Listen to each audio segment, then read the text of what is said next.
Hello, hello. So, as the title suggests, I want to discuss placeholder and symbol.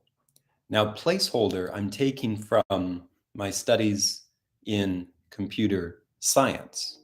Now, I remember listening to this lecture from Harvard, free lecture on the internet, where the lecturer who was on stage was standing in front of three light bulbs, and he pointed to each one, indicating the light bulbs. And he said, "This is computer science. Each of these light bulbs can be turned on or turned off, and the possibility of these light bulbs being in either state is not divorced from their location here." So we might indicate one of the light bulbs, targeting it in some manner, and specify its conditions of possibility, namely on/off.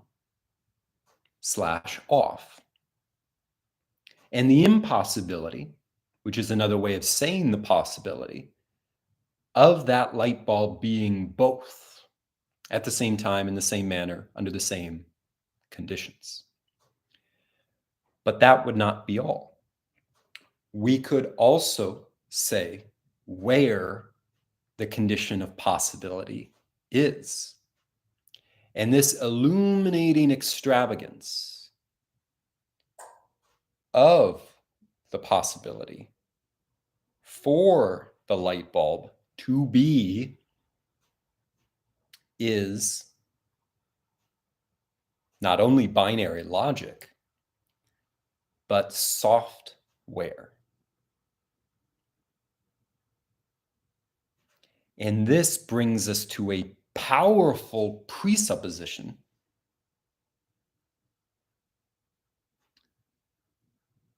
for the storytelling in the mainframe,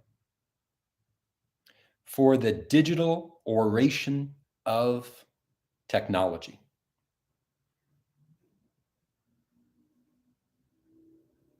And the presupposition is this: form follows function. What do I mean?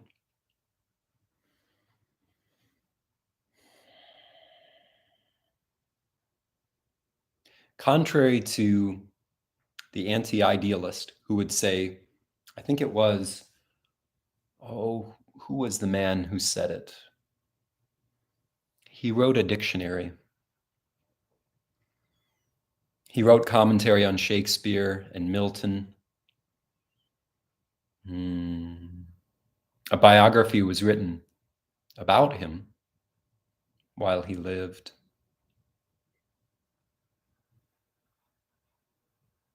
The name escapes me. At any rate, this man said to the idealist, to the Berkeleys out there, I will kick this stone and prove its substance with the pain in my toe. Is that what reality is in the final analysis? A bunch of stuff out there that we bump up against, Democritus style, as atoms colliding, ricocheting off and finding new vistas in the distance? Is that what we are doing here? I doubt it. Because that materialist worldview does not take into account the baked-in presuppositional ethic of a human being moving in a mythology. Now, that leads me to the answer of how a computer cannot be conscious or aware of its surroundings. Because everything in that computer, predicated of the computer, done by the computer, is place holding. It is not symbolic. A symbolic world cannot be imagined by the computer.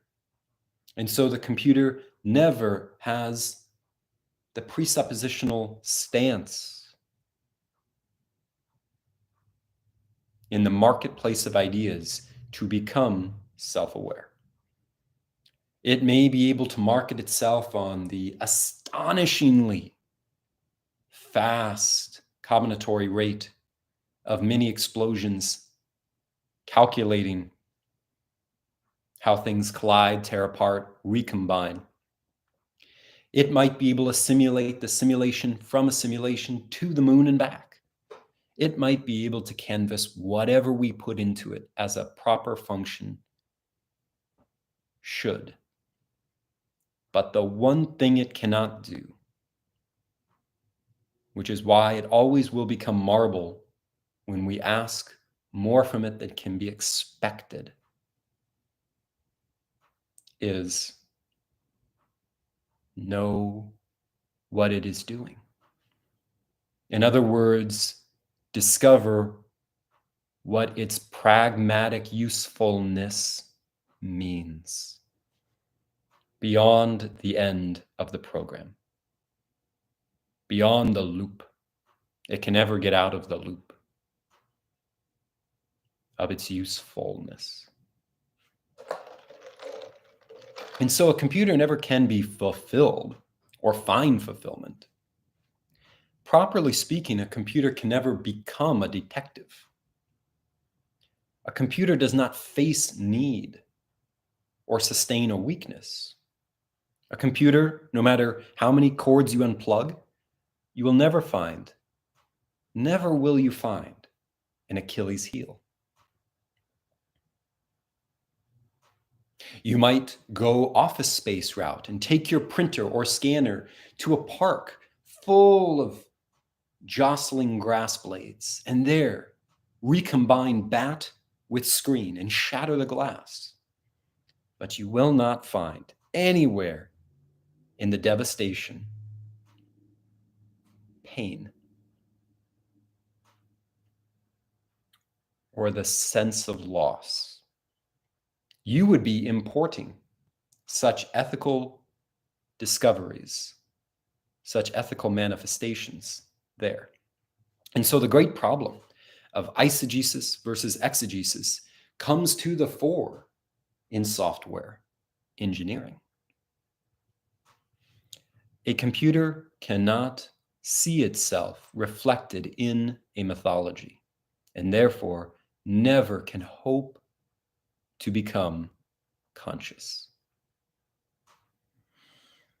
So we should look at computers the same way we look at hatchets, the same way we look at anvils, the same way we look at central heating. These things are useful. They have their place, but they are not, nor will they ever become, symbols. And this relates to the technology of bookbinding too. For what is a book but an early predecessor of Microsoft Word?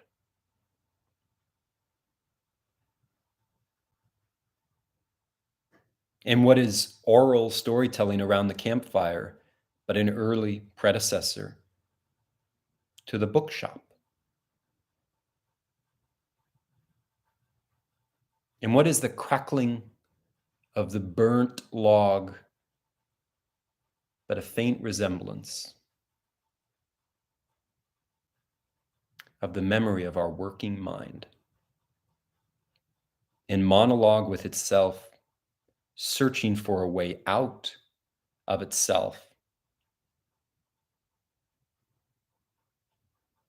I would say to find God.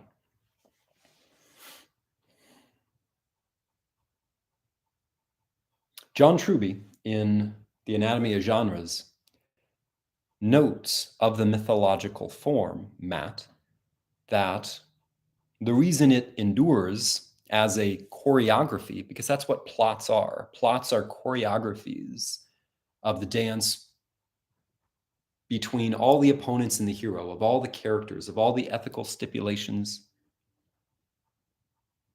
not to diamond into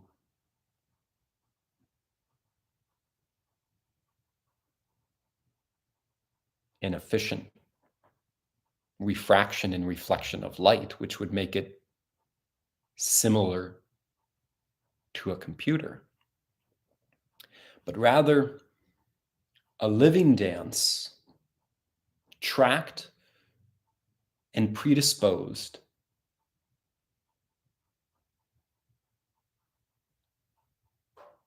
for the cognitive possibility of showing the outer journey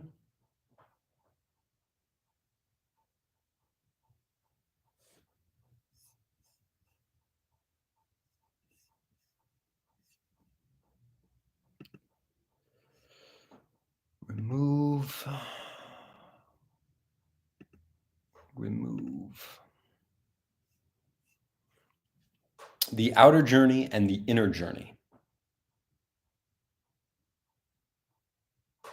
As Jordan Peterson would say, the world of action and the world of oughts, and the interfacing of the inner and the outer, whereby the outer can physically manifest the inner progress as landmarks, brings us far from kicking the rock and feeling pain to show there are no ideas, to a symbolic connection between what we can see and what we need not see in order to